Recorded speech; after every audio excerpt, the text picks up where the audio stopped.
Hello प्यारे बच्चों, कैसे हो आप सभी। आशा है आप सभी बहुत स्वस्थ और मस्त और जबरदस्त होंगे। आपका स्वागत हमारी मैथ की क्लास में। तो ये हमारी मैथ की पहली क्लास है। कौन सी? एनसीईआरटी कक्षा 10th प्रश्नावली 1। तो इस क्लास में क्या पढ़ेंगे? इस क्लास में हम संख्याएं पढ़ेंगे, यानी कि हमारे जो क्लास का पहला चैप्टर है, जो हमारे एनसीईआरटी बुक का पहला चैप्टर है, वह क्या हमारा संख्याएं, यानी वास्तविक संख्या कौन कौन सी होती है और काल्पनिक संख्या क्या है। तो उन सबको हम पढ़ेंगे। तो आओ हम शुरू करते। सबसे पहले क्या हम लिखेंगे? संख्याएं। तो क्या लिखेंगे हम? संख्याएं। हम संख्या, तो संख्या हमारी कितने प्रकार की होती है? तो संख्या हमारी दो प्रकार की होती है। कौन कौन सी? तो पहली होती है हमारी वास्तविक, दूसरी होती है काल्पनिक संख्या। अच्छा, वास्तविक संख्या में कितनी संख्याएं होती हैं, तो वो भी हम पढ़ेंगे। वास्तविक संख्या में कितनी संख्याएं होती हैं? तो वास्तविक संख्या में हमारी प्राकृतिक संख्या होती है, पूर्ण संख्या होती है, परिमेय संख्या होती है, अपरिमेय संख्या होती है, भाजक होता है, भाज्य होता है, अभाज्य होता है। ठीक है।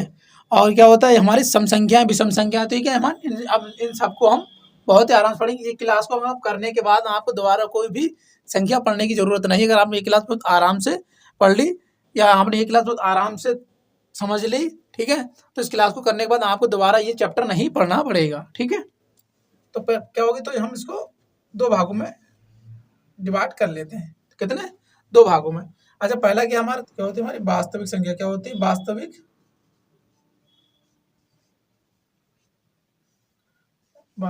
संख्या क्या होती है? हमारी वास्तविक संख्या। दूसरी क्या होती है? हमारी काल्पनिक संख्या। क्या होती है? हमारी काल्पनिक संख्या।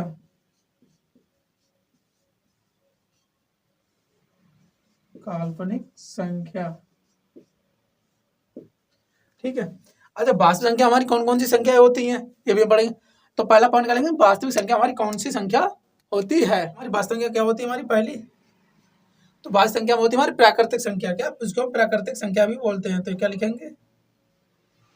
प्राकृतिक संख्या, ब्रैकेट में प्राकृत बोलते हैं। इसको क्या बोलते हैं? प्राकृत। अच्छा, दूसरी क्या? दूसरी हमारी पॉइंट दो। तो दूसरी क्या? तो दूसरी हमारी क्या होगी? पूर्ण संख्या। तो क्या होगी? पूर्ण संख्या। अच्छा, तीसरी क्या होगी हमारी? तो तीसरी संख्या क्या होती है? तो तीसरी होगी संख्या हमारी परिमेय संख्या। तो कौन सी होगी हमारी?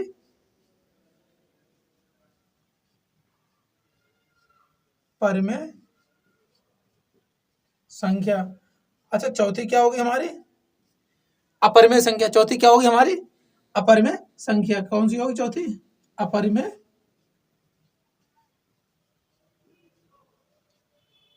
अपरिमेय संख्या। चौथी क्या होगी हमारी? अपरिमेय संख्या। पांचवी होगी हमारी पूर्णांक संख्या। कौन सी होगी? पूर्णांक। कौन सी होगी पांचवी? पांचवी होगी हमारी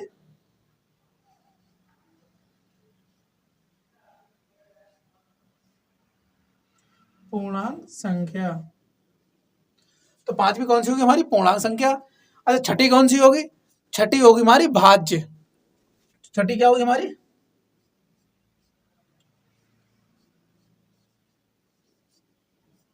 भाज्य संख्या। क्या होगी? भाज्य संख्या।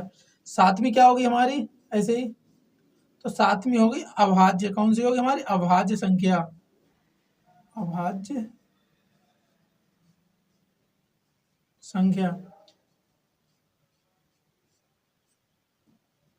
आठवीं कौन सी होगी हमारी? आठवीं हमारी सहभाज्य। कौन सी? आठवीं हमारी सहभाज्य। कौन सी है? सहभाज्य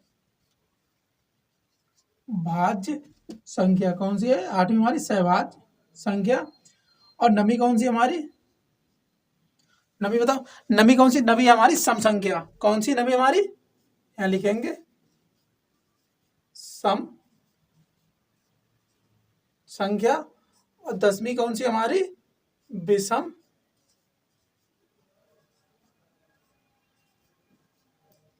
संख्या। तो इन सबको आप नोट कर लीजिए, ठीक है, चाहे इनका स्क्रीनशॉट ले लीजिए। ठीक है। ठीक है। तो वास्तविक संख्या कौन सी हमारी? पहली होती प्राकृतिक संख्या, दूसरी हमारी पूर्ण संख्या, तीसरी हमारी परिमेय संख्या, चौथी हमारी अपरिमेय संख्या, पांचवी क्या हमारी? पूर्णांक संख्या, छठी क्या है हमारी? भाज्य संख्या, सातवीं हमारी अभाज्य संख्या, 8वीं हमारी सहभाज्य संख्या, 9वीं हमारी सम संख्या और 10वीं क्या हमारी विषम संख्या। ठीक है, तो अब हम क्या पढ़ेंगे सबसे पहले प्राकृत संख्या कि प्राकृत संख्या कौन कौन सी होती हैं। ठीक है, तो इनको पहले हम देखें कौन कौन सी होती है और इसकी हम परिभाषा भी लिखेंगे कौन कौन सी होती हैं। ठीक है, तो अब क्या अब हम हेडिंग डालेंगे क्या यहाँ पर हमारी प्राकृतिक संख्या, क्या डालें प्राकृतिक संख्या जिसको हम प्राकृत भी बोलते हैं।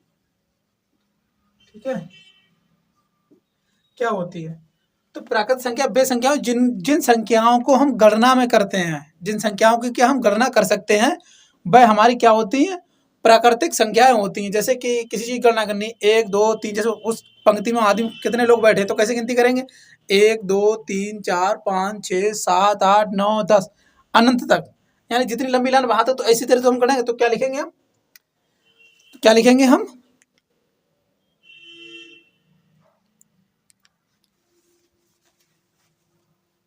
क्या लिखेंगे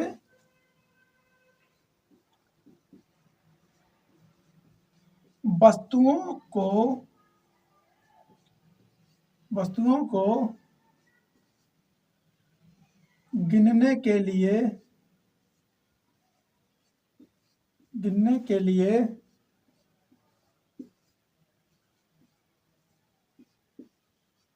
जिन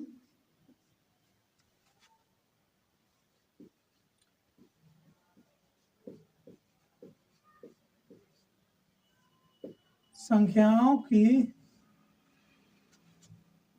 आवश्यकता ब्रैकेट में प्रयोग, ठीक आवश्यकता ब्रैकेट में हमने लिख दिया प्रयोग किया जाता है, किया जाता है वह प्राकृतिक ब्रैकेट में प्राकृत संख्या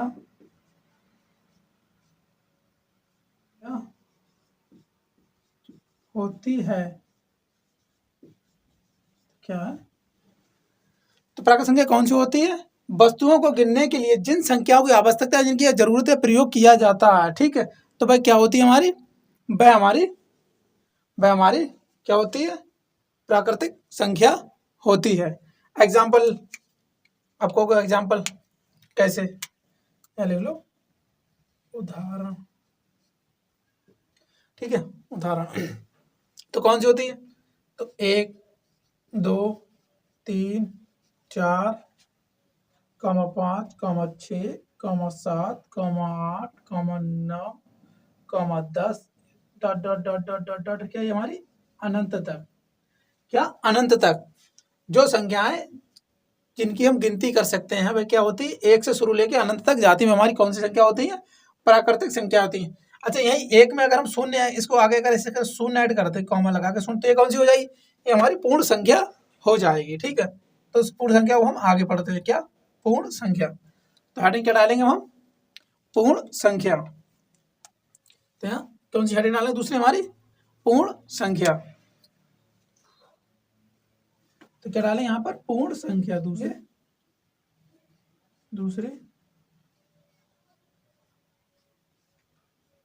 पूर्ण,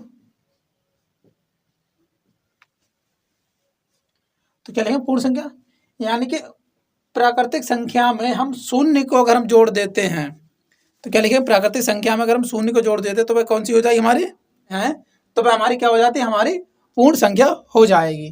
ठीक है, यहाँ लिख देंगे कैसे इस तरीके से, तो क्या लिखेंगे प्राकृत संख्या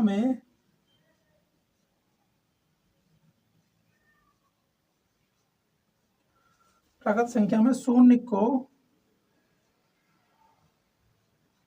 जोड़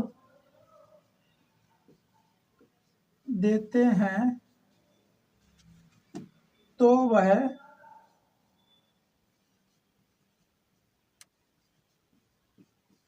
पूर्ण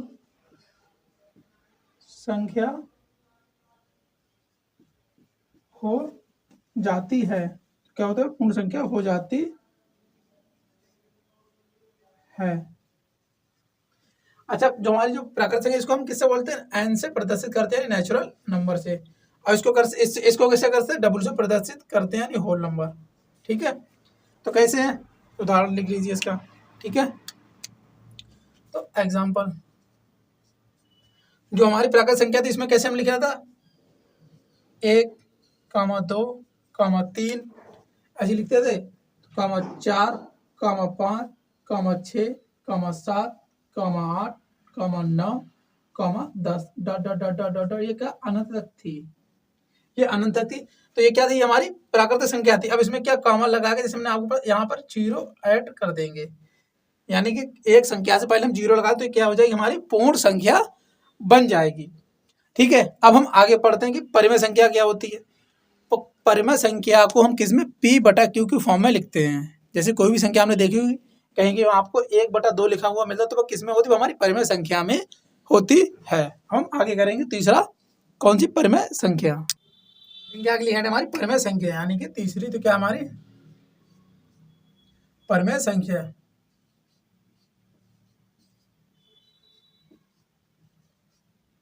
परिमेय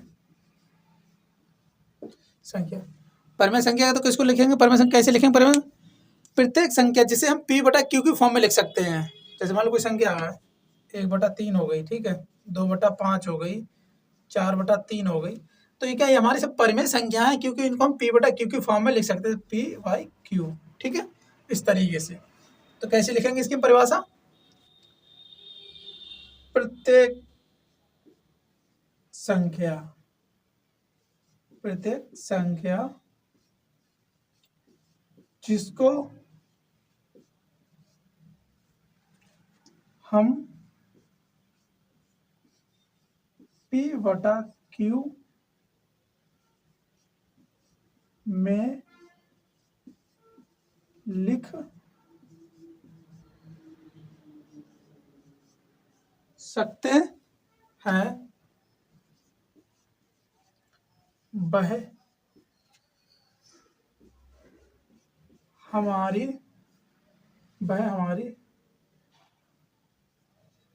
वह हमारी क्या होगी?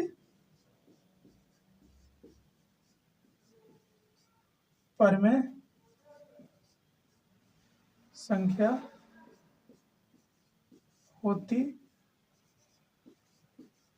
है। ठीक भाई, क्या हमारी परिमेय संख्या होती है? और यहाँ लिख लेंगे, ठीक है, अतः चूंकि करके क्या P/Q क्या है? दोनों एक दूसरे क्या है? पूर्णांक है। तो क्या लिखेंगे? P/Q एक दूसरे के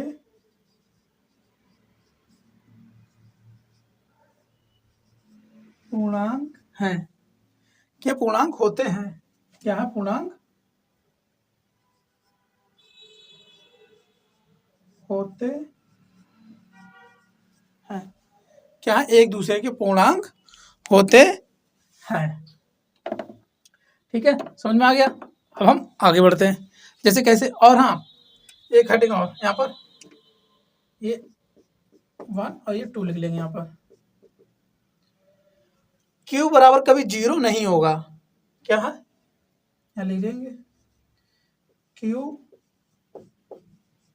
बराबर 0 ब्रैकेट में 0 नहीं होता है। तो क्या? Q बराबर 0 कभी नहीं होता है। ठीक है, ठीक है, इस तरीके से। तो इसको उदाहरण कैसे लिखेंगे? अब हम इसका उदाहरण करेंगे। उदाहरण,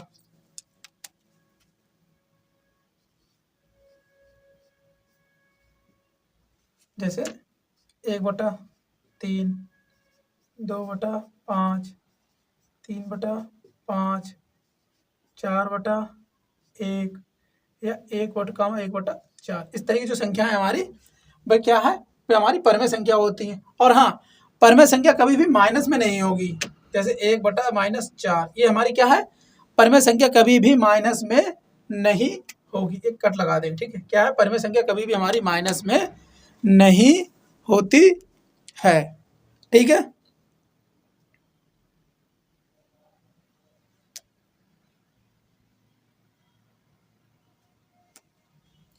अच्छा बताओ, एक हमारा क्या है, हमारा एक हमारा परिमेय संख्या है या नहीं है? एक हमारा परिमेय संख्या है नहीं। जैसे मान लो कोई संख्या हमारी यहाँ मान लेते हैं एक है, एक हमारी परिमेय संख्या है या नहीं है? आप कहोगे एक हमारी परिमेय संख्या, क्योंकि एक हमारी परिमेय संख्या, इसके नीचे हम एक लगा लें तो हमें एक ही प्राप्त होगा, एक बाई एक। तो ये हाँ एक हमारी परिमेय संख्या में काउंट होगा, ठीक है। अब हम आगे बढ़ते हैं, हम क्या करेंगे, आगे करते क्या, अपरिमेय संख्या, ठीक है। तो हम इसको एक बार नोट कर लीजिए या इसको स्क्रीनशॉट ले लीजिए, ठीक है। तो हम इसको में डालते हैं, ठीक है। और उसके बाद हम क्या करेंगे, अपरिमेय संख्या। अगली हेडिंग हमारी अपरिमेय संख्या, यानी कि 4 क्या हमारी अपरिमेय संख्या। तो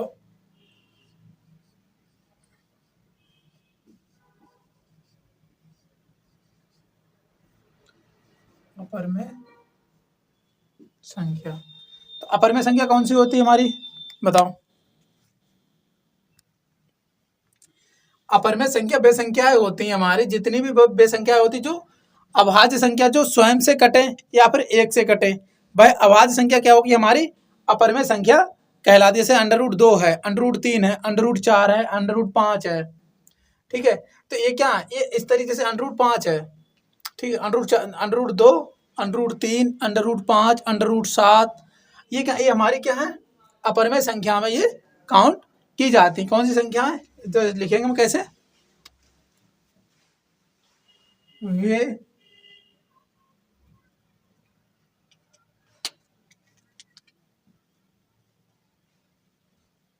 वे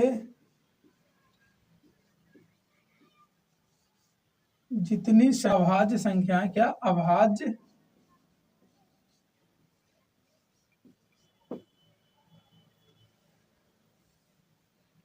जितनी क्या अभाज्य संख्याएं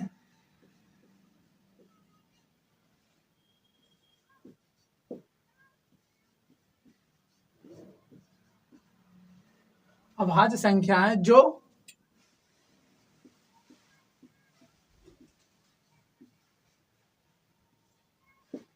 स्वयं से कटे या फिर एक से, कि जो स्वयं से कटे या फिर एक से, या फिर एक से कटे अपरिमेय संख्या कहलाती, क्या अपरिमेय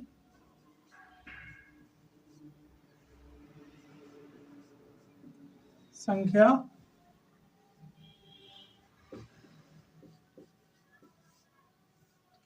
कहलाती हैं।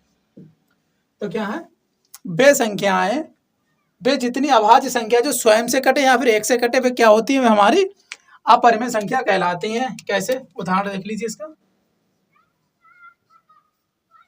तो उदाहरण मिलेगा कैसे, √2, √3, √5, √7, √11, √13। तो क्या ये हमारी जो अभाज्य संख्याएं हैं, तो भाई क्या या तो स्वयं से कटे या फिर एक से कटे पे क्या होती है, हमारी अपरिमेय संख्या कहलाती हैं, क्योंकि इनको P/Q के फॉर्म में नहीं लिखा जाता है, ठीक है। अब हम आगे बढ़ते हैं, बाद में तो हम क्या पढ़ेंगे, पूर्णांक संख्याएं, ठीक है। तो क्या पढ़ेंगे, पूर्णांक संख्याएं। अगला हमारा 5वां क्या है, हमारा पूर्णांक संख्या।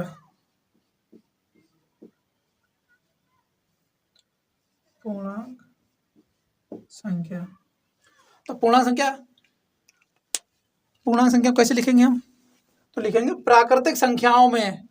तो यहाँ पे लिखेंगे पहले, जैसे हमने बताया प्राकृतिक संख्या हमारी कौन सी, 1, 2, 3, 4, 5, 6, 7, 8, और उसमें क्या शून्य को ऐड कर लेंगे, तो क्या हो जाएगी, हमारी पूर्ण संख्या हो जाएगी, ठीक है। तो पूर्ण संख्या में मतलब प्राकृतिक संख्या में शून्य को जोड़ने पर, शून्य को जोड़े तथा ऋणात्मक संख्याओं को लेने पर जो संख्याएं होती है हमारी कौन सी होती है?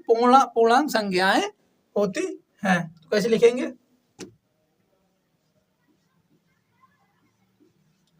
प्राकृत संख्याओं में शून्य को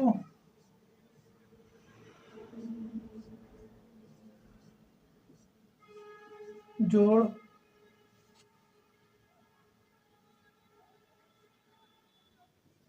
दें और शून्य को जोड़ दें और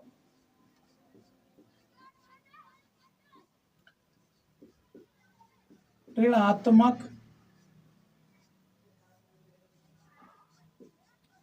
संख्याओं को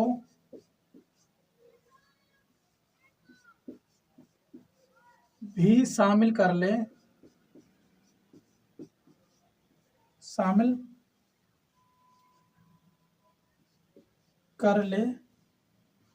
तो हमें पूर्णांक संख्या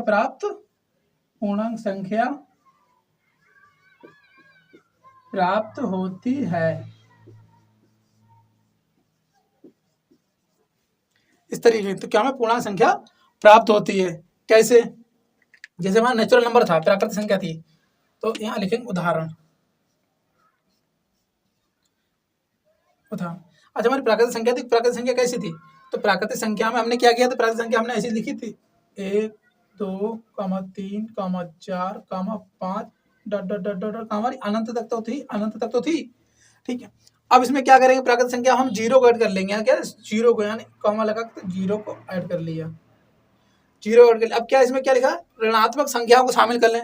ऋणात्मक जैसे मान लो कॉमा लगा लिया, ये मैंने कॉमा लगा लिया। ठीक है, कॉमा 1 -1 कॉमा 2 माइनस कॉमा -2 इधर कॉमा -3 कॉमा -4 और कॉमा -5 एक dot dot dot dot dot dot dot क्या ये माइनस का अनंत तक, क्या माइनस के हमारे अनंत तक जो संख्या हमें प्राप्त होती है हमारी क्या होती है? वे हमारी पूर्णांक संख्या होती है। तो वे कौन सी होती है? हमारी पूर्णांक संख्या होती है। अब हम क्या पढ़ेंगे? हम पढ़ेंगे भाज्य संख्या कौन सी होती हैं। ठीक है, फिर हम पढ़ेंगे अभाज्य संख्याएं कौन सी होती हैं। आओ हम डालेंगे भाज्य। तो अगला पॉइंट क्या आएगा हमारा? छठा, भाज्य। तो ये जो शब्द है भाज्य, इसको ऐसा नहीं लग रहा है मैंने किसी संख्या को भाग दे रहे हैं। ऐसा लग रहा है ना जैसे भाज्य, जैसे कहते हैं कि भाग दो किसी में, तो ऐसा लग रहा है किसी संख्या भाग। तो कैसे हम लिखेंगे?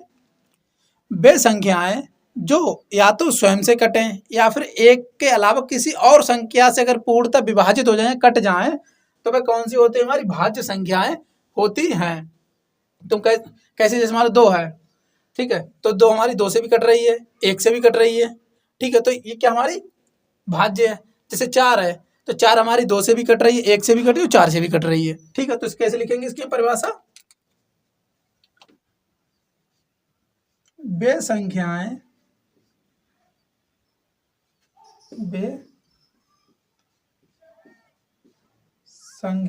जो स्वयं से, यानी खुद से, जो स्वयं से और एक से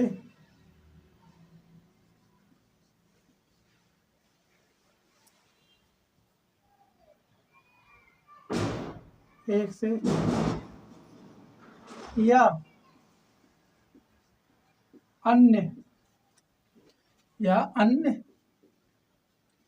किसी संख्या से पूर्णतः विभाजित हो जाए,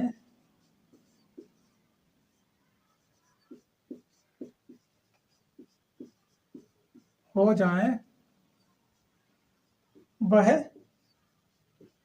भाज्य संख्या कहलाती है। क्या होती है? भाज्य संख्या कहलाती है। उदाहरण देखिए कौन सी होती है हमारी, तो यहाँ उदाहरण 4, 6,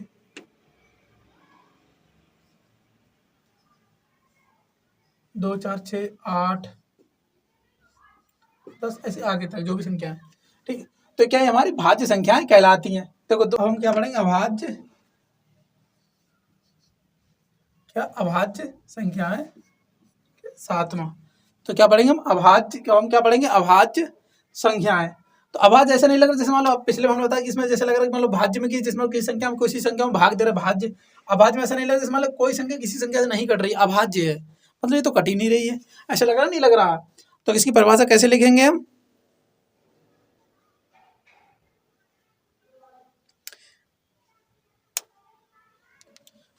तो उसमें क्या था, बे संख्या, जो भाज्य में था बे संख्याएं जो स्वयं से और एक के अलावा किसी अन्य संख्या से कटे। इसमें क्या लिखा है, इसमें हम लिखेंगे क्या, बे संख्याएं जो एक और स्वयं से कटे, अन्य किसी संख्या से ना कटे। तो क्या लिखेंगे, बे संख्याएं, बे संख्याएं जो स्वयं, जो स्वयं और एक से विभाजित हो, स्वयं और एक से विभाजित हो, अन्य किसी संख्या से ना, अन्य किसी संख्या से नहीं, वह अभाज्य संख्या कहलाती है। क्या अभाज्य संख्या कहलाती है। तो क्या हमारी अभाज्य संख्या कहलाती है। अब इसके उदाहरण देखेंगे कैसे, तो उदाहरण देखेंगे क्या, उदाहरण 2, 3, 5, 7, 11, 13, 17 आगे तक। तो क्या ये हमारी कौन सी है, ये हमारी अभाज्य संख्याएं हैं जो या तो एक से कट रही हैं या स्वयं से कट रही हैं, अन्य किसी संख्या से नहीं कट रही। तो ये कौन सी हमारी, हमारी अभाज्य संख्याएं हैं। ठीक है, अगर वीडियो पसंद आ रही तो वीडियो को लाइक करते रहो। जो बच्चे क्लास में नए हैं, जिन्होंने मेरे चैनल सब्सक्राइब नहीं किया है, तो प्लीज़ चैनल को जरूर सब्सक्राइब कर लें। आपकी कंटिन्यू ऐसी क्लास चलती रहेगी। और ठीक है, और अब हम अगला करते हैं। ठीक है, अब हम अगला क्या पढ़ेंगे, सहभाज्य संख्या कौन कौन सी होती है। अब हम क्या पढ़ेंगे, हमने भाज्य पढ़ लिया, अभाज्य पढ़े, हम पढ़ेंगे सहभाज्य। तो कौन सी हमारी 8वीं पॉइंट, क्या हेडिंग डालेंगे, सहभाज्य। तो क्या डालेंगे, सहभाज्य संख्या। तो सहभाज्य संख्या हमारी कौन सी होती है, सहभाज्य संख्या हमारी वह होती है जो 2 या 2 से अधिक संख्याओं का महत्तम समावर्त यानी कि HCF एक आए, तो वह क्या होगी, वह हमारी सहभाज्य संख्या होती है। तो इसकी परिभाषा कैसे लिखेंगे हम, 2 या 2 से अधिक, 2 या 2 से अधिक, 2 या 2 से अधिक संख्याओं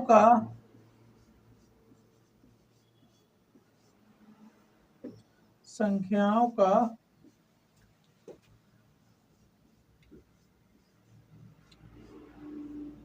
ऐसा समूह जिसका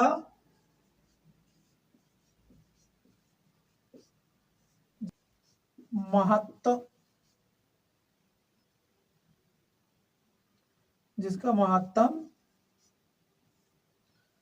समावर्तक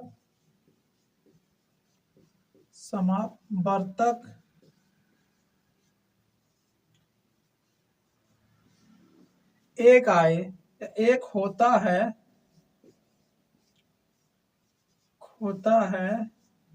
वह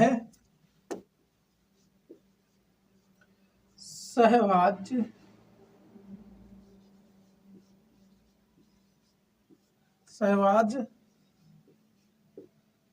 संख्या होती है। अब आप कहोगे कि ये कैसे कैसे पहचाने से कि कैसे होता है, ठीक है, तो आप सोचो कि इसे कैसे पहचाने, कैसे होता है, तो कैसे, तो उदाहरण लिखेंगे हम कैसे इसका उदाहरण, तो उदाहरण कैसे 2, 5, ठीक है, ऐसी कोई कामा दूसरी संख्या क्या हमारी 3, 5, तो इन दोनों की जैसे मान लीजिए 2 है, 2, 5, तो इसकी गुणा कैसे करेंगे, 2 एकम 2 और 5 एकम 5, तो इनका जो क्या है, तो है ना 2 या 2 से अधिक संख्याओं का महत्तम समावर्त, तो यानी क्या इनका एक ही तो आ रहा है, एक होता है एक समावर्तक एक होता, यानी क्या एम, यानी कि इसको क्या बोलते हैं, HCF बोलते हैं, ठीक है, इसको क्या लिख दे रहे हैं, इधर हम HCF लिख दे रहे हैं यहाँ पर, ठीक है, HCF लिख दे रहे हैं, ठीक है, ये ऐसे, तो उसका HCF क्या होगा, एक होगा, तो हमारा HCF का एक आया। ऐसे ही 3 है, तो 3 की गुणा 1, 3 एकम 3 और 5 एकम 5, तो इसका जो HCF है क्या है हमारा, एक है, तो क्या ये हमारी सहभाज्य संख्या होती है। अब हम क्या पढ़ेंगे, सम संख्या और विषम संख्याएं, आओ आगे करते हैं फिर हमसे। अगला क्या हमारा पॉइंट नंबर 9, सम संख्याएं, क्या सम संख्या, तो सम संख्या कौन सी होती है हमारी, बताओ, वह संख्या जो वह संख्या जो 2 से पूर्णतः विभाजित हो जाए, 2 से पूर्णतः कट जाए, वह क्या होगी, वह हमारी सम संख्या होती है। लेकिन कैसे, वह संख्या जो 2 से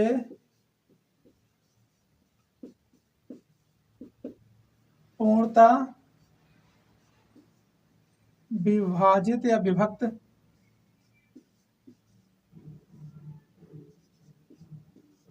हो जाए, पूर्णतः 2 से विभाजित हो जाए, वह सम संख्या कहलाती है, वह सम संख्या कहलाती है।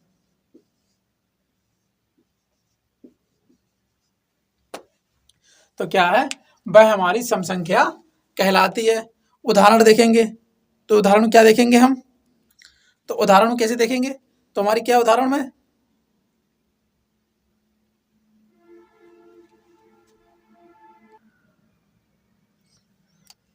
उदाहरण, तो क्या हमारा एग्जाम्पल, तो क्या जैसे 2, 4, 6, 8, 10, 12, 14, 16, 18, 20, 22, 24, 26 आदि आदि संख्याएं, आदि सम संख्याएं, आदि सम संख्या, ठीक है, तो क्या होती है हमारी ये सम संख्या होती है जो 2 से पूर्णतः कट जाए, जैसे 2 है तो 2 से काटो तो 2 एकम 2, 4 है तो 2 से काटो कैसे 2 दूनी 4, तो कट गई, ये पूरी पूरी जो विभक्त हो जाए, तो क्या हमारी सम संख्याएं। ऐसे हमारी लिखने क्या हुई हमारी विषम संख्या, तो विषम संख्या क्या है, यहाँ पर क्या लिखेंगे, वह संख्याएं जो 2 से पूर्णतः विभाजित नहीं होती, वह हमारी क्या कहती है, विषम संख्याएं कहलाती हैं, ठीक है, तो हम क्या करेंगे अपन, विषम संख्याएं, तो अगली हेडिंग क्या हमारी विषम संख्याएं, तो क्या हमारी 10, 10, तो क्या हमारी विषम संख्याएं, तो क्या है विषम संख्या, तो विषम संख्या कौन सी हमारी, तो हम लिखेंगे वह संख्याएं जो 2 से पूर्णतः विभाजित ना हो, 2 से पूर्णतः ना कटे, ठीक, तो क्या हमारी वह संख्या जो हमारी 2 से पूर्णतः ना कटे, वह कौन क्या होती है, वह हमारी विषम संख्याएं कहलाती हैं। तो कैसे लिखेंगे हम, वे संख्याएं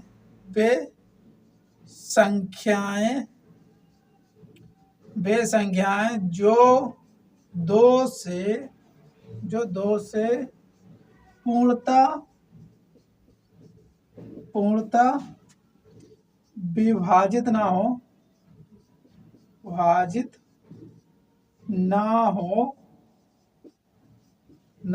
वह विषम संख्या कहलाती है। विषम संख्या कहलाती है। एग्जाम्पल देखेंगे कौन कौन सी है। तो हमारी 3 हो गई, 5 हो गई, 7 हो गई, 9 हो गई। के बाद क्या है, 9 के बाद क्या हमारी 11, 13, 15, 17, 19, 21, 25 और क्या हमारी 27। डॉट डॉट डॉट डॉट क्या हमारी विषम यानी आदि। ऐसी आगे तक क्या हम चली जाएंगे तो क्या होगी आदि विषम संख्याएं। आदि विषम संख्याएं। आदि विषम संख्या तो क्या होती है हमारी विषम संख्या होती है। अच्छा एक वैसे तो कोई काम नहीं आता, एक होता है हमारा दशमलव निरूपण। तो हम ऐसे ही समझा रहे हैं दशमलव निरूपण क्या होता है।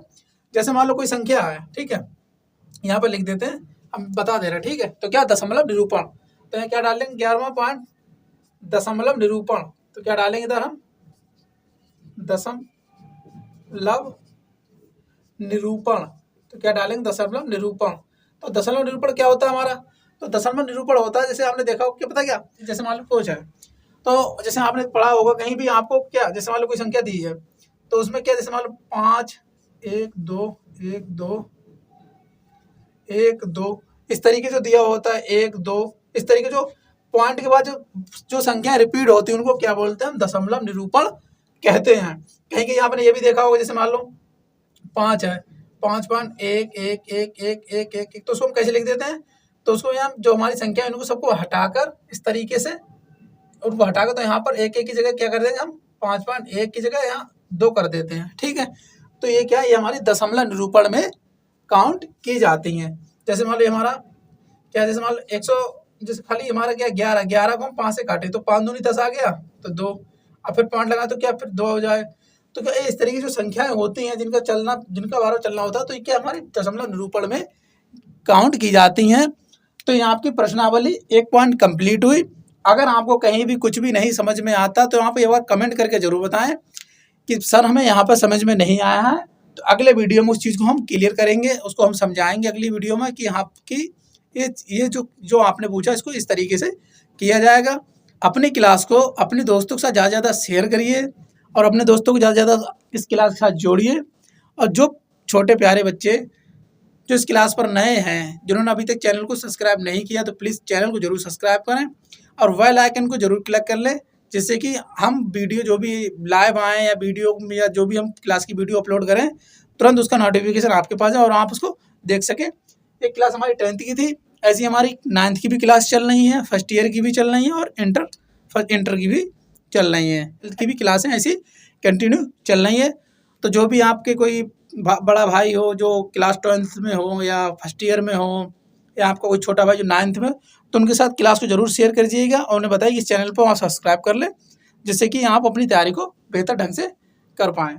तो मिलते हैं कल एक नई क्लास में। कल आपकी प्रश्नावली होगी 1.1, उसके जो सवाल होंगे वो सवाल हम करेंगे। तो ठीक है, आप अपनी तैयारी करते रहिए। ठीक है, फिर क्लास को यहीं ऑफ करते हैं। आप अपना ख्याल रखिए, एकदम मस्त और ज़बरदस्त रहिए, तरोताज़गी से भरपूर रहिए और इसी तरह मेहनत करते रहिए। कल फिर एक नई क्लास के साथ, तब तक हमें दीजिए इजाज़त। जय हिंद, जय भारत।